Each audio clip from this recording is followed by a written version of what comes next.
Good morning, Ps287 family. This is Miss Mouchette, your school social worker here, and this is the Ps287 Friday Morning Show. My name is Patricia Thompson. I am a after-school supervisor.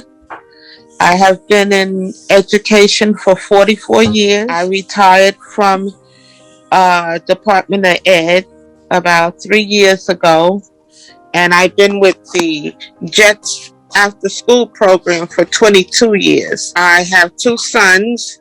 One is a principal in Virginia.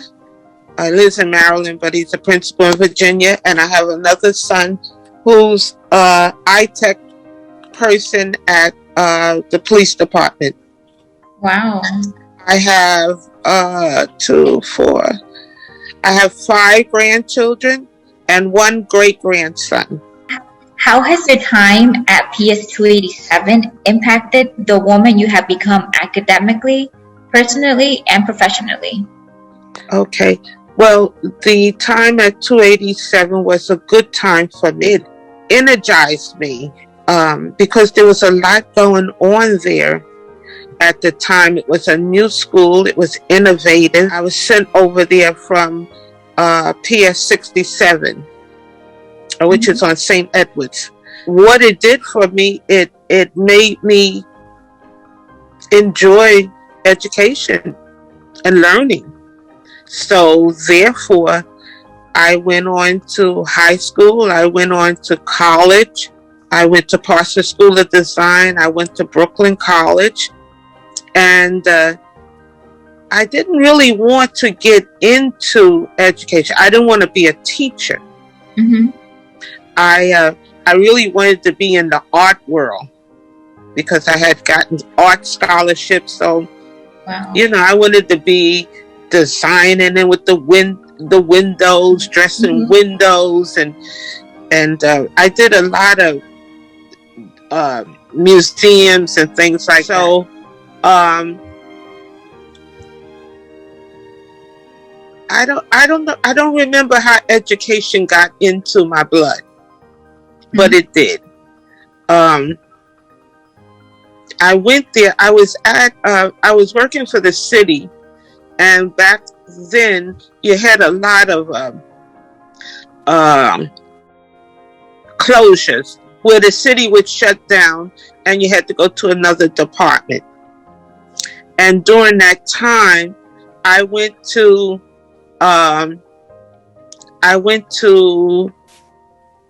this school, Ps287, and at first I was volunteering.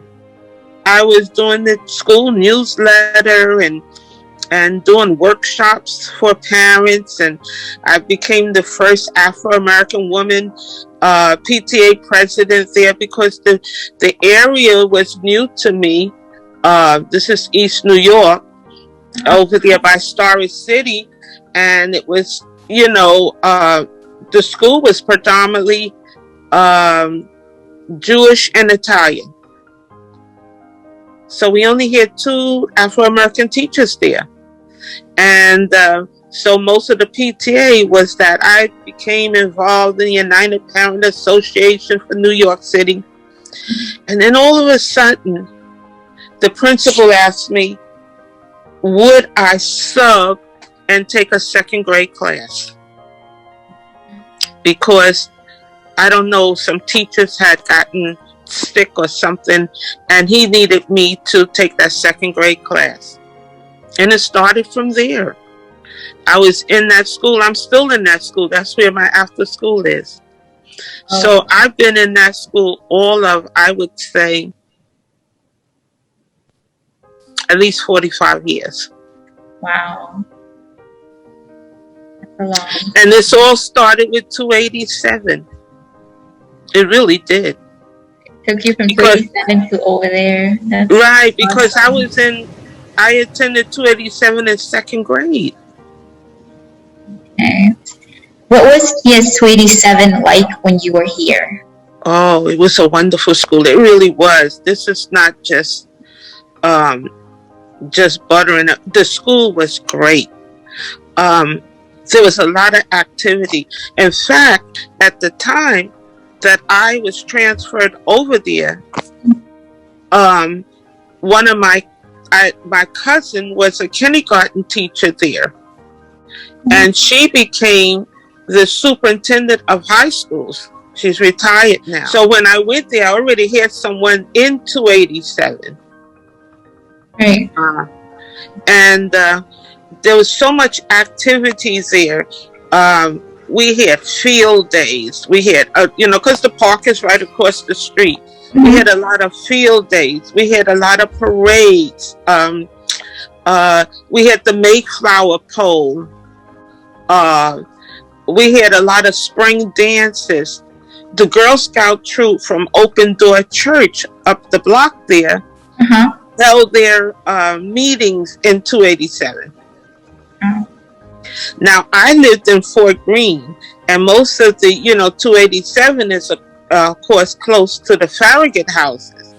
Mm-hmm. So it was like an honor to be coming in from Fort Greene, because the Farragut houses felt they were up and coming, and they felt they were better. Fort Greene was one of the first projects to be built. So it was an old project. And so to take children for Fort Greene, it was just an honor.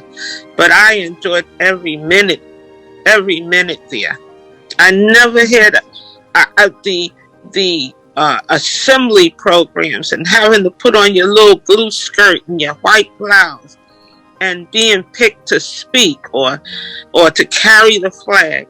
It was a good experience. In fact, I really cried when I had to leave, but it only went up to the sixth grade at the time. Oh, sixth grade. Or sixth, I'm not sure. But I had to leave and go back to 67. And that's where I finally graduated from 8th grade and then went on to high school. But I cried because, leaving the teachers and everything. I did go back to visit. I remember my 5th grade teacher was Mr. Clark. And I went back to visit him a couple of times, but then I went on with my life. Because I moved out of there and I moved further into Fort Greene when I went to stay with my grandparents. Why do you think your parents chose PS287? They didn't. My mother and father were not together, and my mother was sickly. And I think that's one of the reasons I wanted to be the best student I could, because I wanted to make her proud, so that would be one less thing she had to worry about. Mm-hmm. I really don't remember how it came about, but I know my mother didn't choose it because my mother wasn't into my education like that. Right. In 67, I was well liked. And I was a good student, and it just happened. I think the school chose 287 for me. Mm-hmm. Wow. What is one piece of advice that you can give students in our families now that we're exiting out the pandemic? I think the best advice I could give to parents, and I know it's difficult in these times, you got to get involved. You just got to get involved. And if you find yourself not being able to be involved with your children's school as much as you would like to, because maybe more parents are working now. I know they are. Mm-hmm. Get to know the teachers. Get to know the school. Get to know what their goals are for the school and for your child, and support them any way you can, showing up when you can, and be a partner with the teacher, not against, not ahead, not behind, but a partner. I really like that. Yeah. I really like that, partner. Mm-hmm. Mm-hmm.